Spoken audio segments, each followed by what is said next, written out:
ഇപ്പോൾ വിദേശകാര്യ വിദഗ്ധൻ ഡോക്ടർ മോഹൻ വർഗീസ് കൂടെ ചേരുന്നുണ്ട്. ഡോക്ടർ മോഹൻ വർഗീസ്, ഇപ്പോൾ കാശ്മീരിൽ സംഭവിച്ചിരിക്കുന്നത്, അല്ലെങ്കിൽ പഹൽഗാം എന്നുള്ളൊരു സ്ഥലം നമുക്കറിയാം, ഒരു വിനോദസഞ്ചാരികൾക്ക് ഏറ്റവും കൂടുതൽ ആകർഷിക്കുന്ന ഒരു മേഖല തന്നെയാണ്.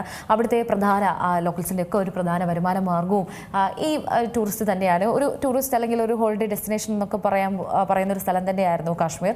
പക്ഷേ ഇപ്പോൾ ഇങ്ങനെ ഒരു അക്രമം അവിടെ ഉണ്ടായിരിക്കുകയാണ്. അപ്പോൾ ഇതിൻ്റെ ഒരു ബാക്കി പത്രം എന്നോണം ഇനിയുള്ള വർഷങ്ങൾ എത്ര സമയം അല്ലെങ്കിൽ എത്ര നാളെടുത്തായിരിക്കും വീണ്ടും ഒരു വിനോദസഞ്ചാരികളൊക്കെ തന്നെ ആ മേഖലയിലേക്കൊക്കെ എത്തുക?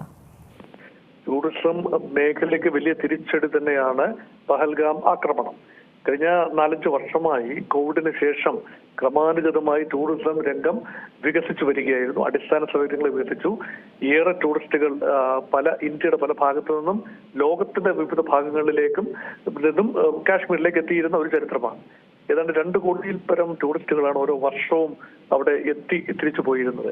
അത് വലിയൊരു വരുമാന മാർഗം കൂടിയാണ് കാശ്മീർ ജനതയെ സംബന്ധിച്ചിടത്തോളം. ടൂർ ഓപ്പറേറ്റർമാർ, അതുപോലെ കുതിര സവാരിക്ക് വേണ്ടി ആളെ കൊണ്ടുപോകുന്നവർ, ടാക്സി ഡ്രൈവർമാർ, ഹൗസ് ബോട്ടുകൾ ഓൺ ചെയ്യുന്നവർ, ഹോം സ്റ്റേ ഇടപാടുകൾ നടത്തുന്നവർ എന്നുവേണ്ട ജീവിതത്തിന്റെ സമസ്ത മേഖലകളിലും ഈ പ്രഭാവം ചെലുത്തുന്ന ഒന്നായിരുന്നു കാശ്മീരികളെ സംബന്ധിച്ചിടത്തോളം ടൂറിസം. ആ ടൂറിസം സാധ്യത ഇന്ന് ദാൽ ലേക്ക് പരിസരം വളരെ വിജനമാണ്. ചുറ്റുപാടുമുള്ള മറ്റ് പ്രദേശങ്ങളും വിജനമാണ്. ഒരു ഫിയർ സൈക്കോസിസ് ഉണ്ട്. അതൊന്ന് ഇനിയൊരു ഭീകരാക്രമണമല്ല പ്രതീക്ഷിക്കുന്നത്. യുദ്ധസമാനമായ സാഹചര്യങ്ങൾ അതിർത്തിയിൽ നിലനിൽക്കുമ്പോൾ കാശ്മീരിലേക്കുള്ള സന്ദർശനം എല്ലാ ടൂർ ഓപ്പറേറ്റേഴ്സും വേണ്ട എന്ന് വെച്ചിരിക്കുകയാണ്. അതുകൊണ്ട് ഏതാനും ഈ കാര്യത്തിൽ ഒരു തീർച്ചമൂർച്ച വരുന്നത് വരെ കാശ്മീരിൽ ടൂറിസം സാധ്യതകൾ കുറയാൻ തന്നെയാണ് സാധ്യത ഇനിയുള്ള ദിവസങ്ങളിൽ. യുദ്ധ വിരാമമായി കഴിഞ്ഞതിന് ശേഷം, അല്ലെങ്കിൽ സംഘർഷത്തിന് അയവ് വന്നതിന് ശേഷം തീർച്ചയായും ടൂറിസം വീണ്ടും പൂത്തു തളർക്കും എന്ന പ്രതീക്ഷയാണ് ഭാരത സർക്കാരിനുള്ളത്.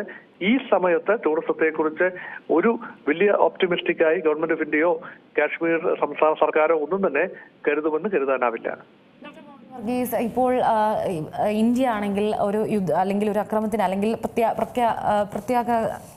ആയിട്ട് ഇപ്പോൾ ഒരുങ്ങുന്നുണ്ട് എന്നുള്ളൊരു വിവരമുണ്ട്. അത് UN-നോട് പാകിസ്ഥാൻ അറിയിക്കുന്നുണ്ട്.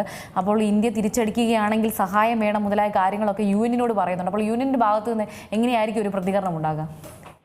ഐക്യരാഷ്ട്ര സംഘടനയാണ് രാജ്യങ്ങൾ തമ്മിൽ തർക്കമുണ്ടാകുമ്പോൾ അപ്രോച്ച് ചെയ്യാവുന്ന സമിതിയാണല്ലോ ഐക്യരാഷ്ട്ര സംഘടന. പക്ഷെ ഏതാനും വർഷങ്ങളായി, കഴിഞ്ഞ 2-3 പതിറ്റാണ്ടായി ഐക്യരാഷ്ട്ര സംഘടനയ്ക്ക് പല്ലും നഖവും എല്ലാം കൊഴിഞ്ഞ അവസ്ഥയാണ്. യുദ്ധം ഒഴിവാക്കാൻ സാധിക്കുന്നില്ല എന്നത് മാത്രമല്ല, യുദ്ധം തുടങ്ങിക്കഴിഞ്ഞാൽ ഉക്രൈൻ റഷ്യ യുദ്ധത്തിലാകട്ടെ, ഇസ്രയേൽ ഗാസയിലെ യുദ്ധം ആകട്ടെ, ഇതൊന്നും പരിഹരിക്കാൻ ഒരു ഫോർമുല നിർദ്ദേശിക്കാൻ പോലും ഐക്യരാഷ്ട്ര സംഘടനയ്ക്ക് കഴിയുന്നില്ല. വെടിനിർത്തൽ വേണമെന്ന് ഒഴുക്കൻ മട്ടിൽ പറഞ്ഞു പോവുകയല്ലാതെ ഐക്യരാഷ്ട്ര സംഘടനയുടെ സെക്യൂരിറ്റി കൗൺസിലിൽ വിഷയമെത്തുമ്പോൾ ഏതെങ്കിലും ഒരു രാജ്യം വീറ്റോ ചെയ്ത് തീരുമാനമെടുക്കൽ തടയും. ജനറൽ അസംബ്ലിയിൽ മഹാഭൂരിപക്ഷത്തിന് യുദ്ധവിരുദ്ധ പ്രമേയം പാസ്സാക്കി വെക്കാമെന്നല്ലാതെ ആക്രമണകാരിയായ രാജ്യത്തെ നിയന്ത്രിക്കാനോ ആ രാജ്യത്തിനെതിരെ കളക്ടീവ് സെക്യൂരിറ്റി അനുസരിച്ച് നടപടി എടുക്കാനോ ഐക്യരാഷ്ട്ര സംഘടനയ്ക്ക് കഴിയുന്നില്ല. ഇസ്രയേലിനോട് കർശനമായ താക്കീതാണ് അന്റോണിയോ ഗുട്ടറസ്, ഐക്യരാഷ്ട്ര സംഘടനയുടെ സെക്രട്ടറി ജനറൽ, നൽകിയത്.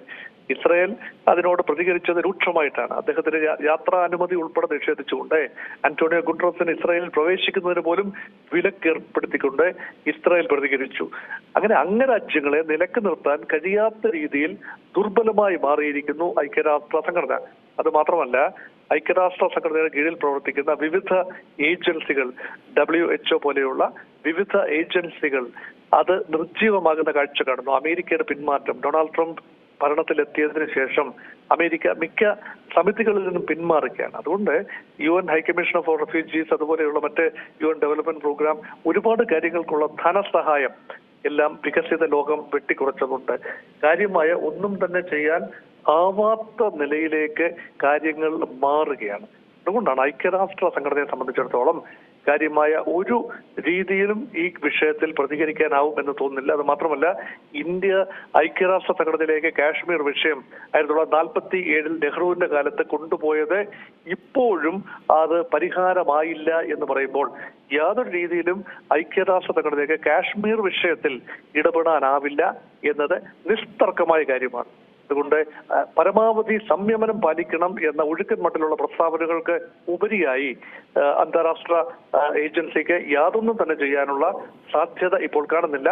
പാകിസ്ഥാന്റെ ഭാഗത്തു നിന്ന് വലിയൊരു പരിവേദനമാണ് കഴിഞ്ഞ ദിവസം രാത്രി 2 മണിക്കാണെന്ന് തോന്നുന്നു പാകിസ്ഥാൻ പ്രധാനമന്ത്രി ഐക്യരാഷ്ട്രസഭയുടെ സെക്രട്ടറി ജനറലുമായി സംസാരിച്ച് 24 മുതൽ 36 മണിക്കൂറിനുള്ളിൽ ഇന്ത്യൻ ആക്രമണം ആസന്നമാണ് എന്ന രഹസ്യ വിവരം ഞങ്ങൾക്ക് കിട്ടി എന്ന് പറയുകയാണ്.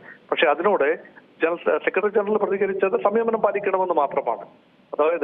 പാകിസ്ഥാന്റെ ഒരു പാനിക് റിയാക്ഷൻ എന്നതിന് ഉപരിയായി യുഎന്നിന് യാതൊന്നും ചെയ്യാൻ ഇപ്പോഴാകുമെന്ന് കരുതുന്നില്ല. അത് മാത്രമല്ല, ആക്രമണം അല്ലെങ്കിൽ പ്രത്യാക്രമണത്തിന് ഇന്ത്യ പദ്ധതി ഇടുന്നുവെങ്കിൽ അത് നടത്തുന്നത് തടയാൻ ഐക്യരാഷ്ട്രസഭയ്ക്ക് സേനാവിന്യാസം ഉൾപ്പെടെയുള്ള കാര്യങ്ങൾ കൊണ്ടുവരാൻ നിയമപരമായ ബുദ്ധിമുട്ടുകളുമുണ്ട്.